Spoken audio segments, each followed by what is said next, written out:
Dora the Explorer has been a fixture in living rooms for the past Dora the Explorer has been a fixture in living rooms for the past 2 decades, and finally fans got their wish in the form of a live-action adaptation. If you haven't seen it, haven't seen the trailer, and I'm sure you have, here's a little bit of Dora and the Lost City of Gold. Take a look.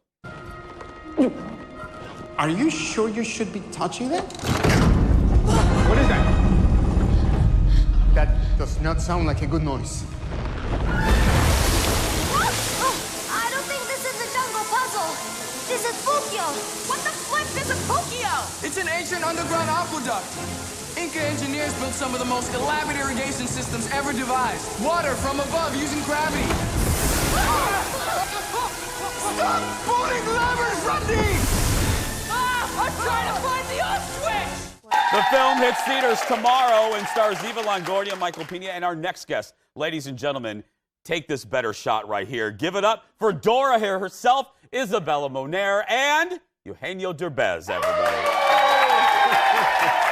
Hi. Wow. That's... Welcome to the Twin Cities. Thank you. That's what I call a crowd. When I walked in here, they were so, clean. They ripped off my sleeve. I was going to say. Yeah. It's over there. We'll have to get it from Wally. He took it over there. I was going to say, yeah. What was it, Isabel, let me start with you. What is it like, you play a role that's maybe a new character, but when you take on a role that is a part of a whole generation's childhood, did you feel that pressure, or did you let it get to you, or did you have to kind of forget about it?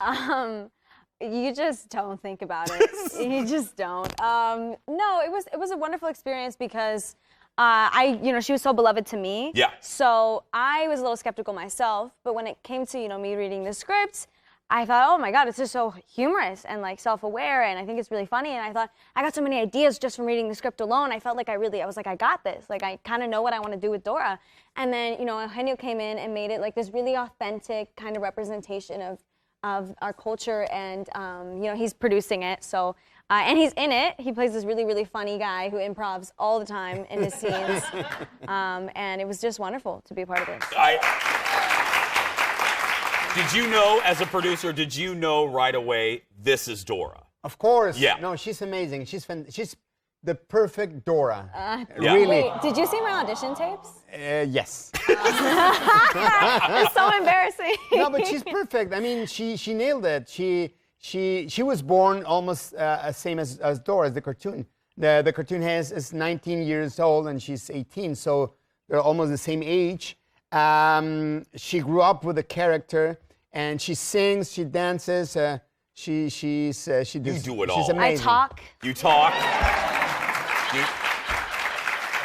Got it all. I have hair. You wear one sleeve. I That's wear right. one sleeve. Can we acknowledge, too, your nails are incredible. God. Every time you move I can't stop staring. Where's yours? I missed it. I know she... How did you, let me ask, how did you adapt this? How did you take the cartoon and make it, because our producer Ted saw it and loved it, and Ted is not, I almost said an older man. He's not. He was going to kill me. But Ted is a grown-up, and he's like, I think this is the best compliment for a movie of the genre. He's like, I laughed my butt off. What was the challenge of bringing it to live action?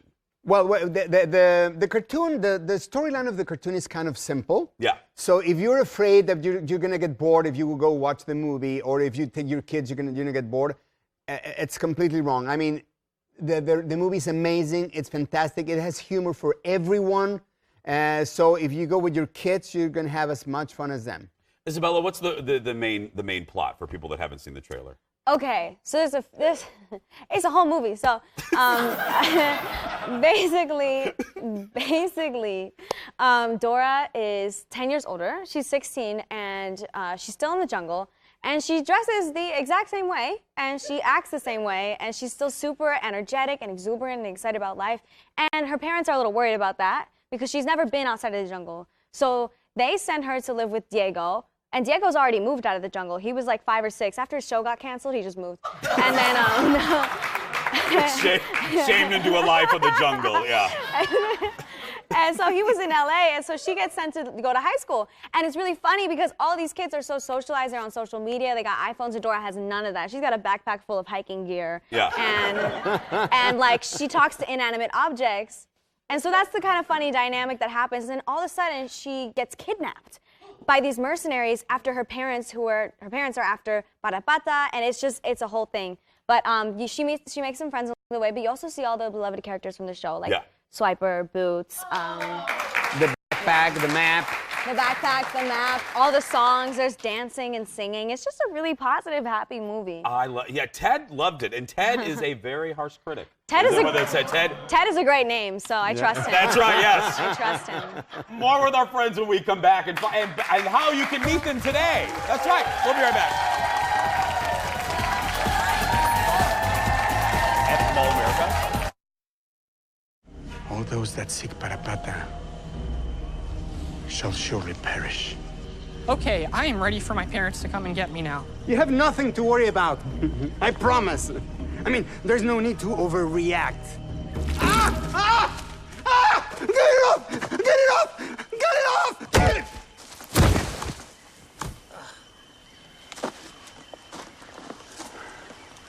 And that was just an example of the dangers of overreacting. I know all your lines. You are so funny! You are so funny! We're back with the two of the stars of the new movie Dora and the Lost City of Gold. You are so funny. When we were doing research, I love in every piece, in every article that's written about you, you are always referred to as one of the most, if not the most, influential, this term is used, influential Hispanic actors in the world. Yeah. Pretty good title. It's true. It's true. I've been working for the Hispanics, for the Latinos for many, many years, for more than 25 years. I was born and raised in Mexico City, and I did my TV show for many, many years, and my show has been aired here in the U.S. through Univision. So, and now I'm doing the crossover. I just moved to LA 5 years ago, and I'm starting to act in English. So I'm... Yeah, just an Overboard. I did Overboard. Yeah. How to Be Latin Lover. That's a good one, too. You're the most influential Hispanic actor. Wally is the most influential male in our audience. Right there, yes. Right there, there's Wally. Yeah. Yay, Wally! Is it true? There's Wally right there. Woo! Yeah. Did you learn? Okay, we're laughing because you're like, I walked, I talked, I sang.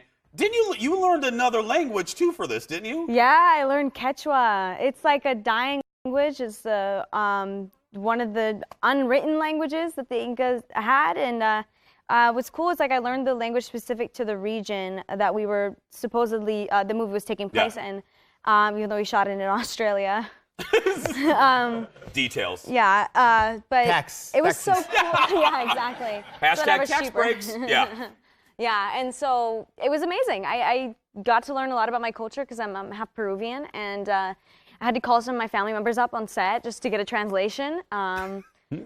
Need a little help here. Yeah, exactly. And they'd be like, I'm cooking, stop bothering me. Yeah. I'm on a movie set. Yeah. We're going to tell you just a little bit how you can meet them a little bit later today at the Mall of America. I always like to ask folks who come here for the first time your impression, because now we kind of take it for granted that the Mall of America is in our backyard. What was it like, the fact that we have a mall with an amusement park inside of it? It's incredible. I was really, really impressed. I've never seen something like that in my entire life. I mean, the rides at the mall, inside the mall, are better than many amusement parks that are, I don't want to say the names, but they're huge. Yes. And these rides were better than them. I mean, right? I love the SpongeBob one, the Airbender one, and then I like the Ninja Turtles one. Those are my three favorites. Yeah. They're good. Are you ready for the response? I mean, I'm going to end how I began with the question. You are going to be Dora for a new generation of little boys and girls. Are you ready for that? Because action figures and lunch boxes and cereal boxes, and I don't even know if they do that anymore. But anyway, are you ready for that type of, I mean, no matter where you go, you're going to be at a grocery store just picking up some bananas, and some little girl's going to be like, you're Dora! Yeah. I'm excited for the cute kids. Not excited for the weird men.